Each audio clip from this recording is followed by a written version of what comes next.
You are given two models of power: the noble philosopher king, Marcus Aurelius, who speaks of virtue, duty, and mastering the self, and the ruthless pragmatist, Machiavelli, who speaks of fear, deception, and mastering others. The world tells you to choose a side, to be either the Stoic or the strategist. This is a false choice, a nursery room lesson for the simple-minded. The true emperor, the one who builds empires that last, does not choose. He fuses. He understands the unspoken secrets that turn these two philosophies from a contradiction into a single, terrifyingly effective operating system. Today, we reveal three of those secrets. Secret number one: the inner citadel is a weapon, not a shelter. Marcus Aurelius taught himself to retreat into his inner citadel, a fortress of the mind immune to external chaos. The novice reads this and sees a hiding place, a shelter to escape the storms of the world. The emperor knows its true purpose. The inner citadel is not a refuge. It is a military command center. It is a place of absolute silence from which the most brutal calculations can be made. From this fortress of stoic calm,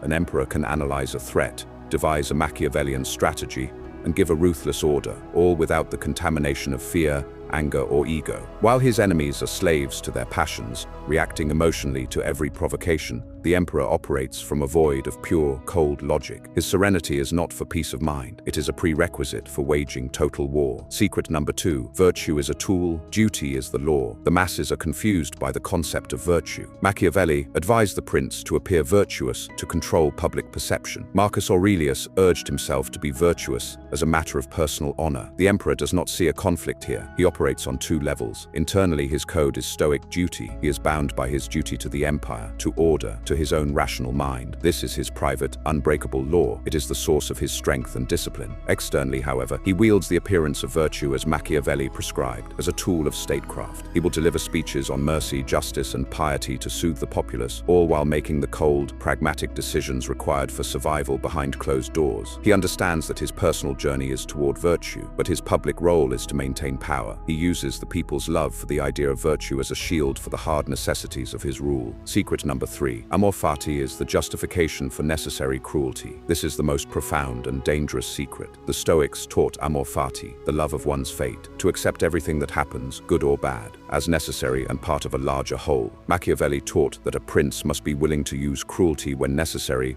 for the stability of the state. How does the true emperor reconcile this? He fuses them. When a hard decision must be made, a treacherous general executed, a rebellious province crushed, he does not act with anger or malice. He acts from a sense of cold, stoic duty. He makes the Machiavellian choice, and then he applies amor fati to his own actions. He accepts the moral weight of his cruelty as part of his fate, his duty. He does not ask for forgiveness. He does not suffer from guilt. He willed the act, and he wills the consequences. This transforms a potentially crippling moral burden into an affirmation of his sovereign will. While a lesser ruler is haunted by his sins, the true emperor absorbs them as part of his destiny, leaving him free to make the next hard choice without hesitation. These secrets show you that Stoicism is not a philosophy of passive acceptance. It is the psychological conditioning program for a Machiavellian operator. It is how you build a soul strong enough to bear the weight of a crown. You do not choose between Marcus Aurelius and Machiavelli. You become the emperor who was wise enough to need them both. If these secrets resonate in the silent, ambitious part of your soul, it is because you were never meant to be just a philosopher or just a conqueror. You were meant to be the architect of your own reality. The blueprint has been delivered. This is not a request. It is the seal on a new covenant with yourself. When you subscribe to this channel and comment with the word emperor, you are not just clicking a button. You are acknowledging the duality of power. You are accepting the burden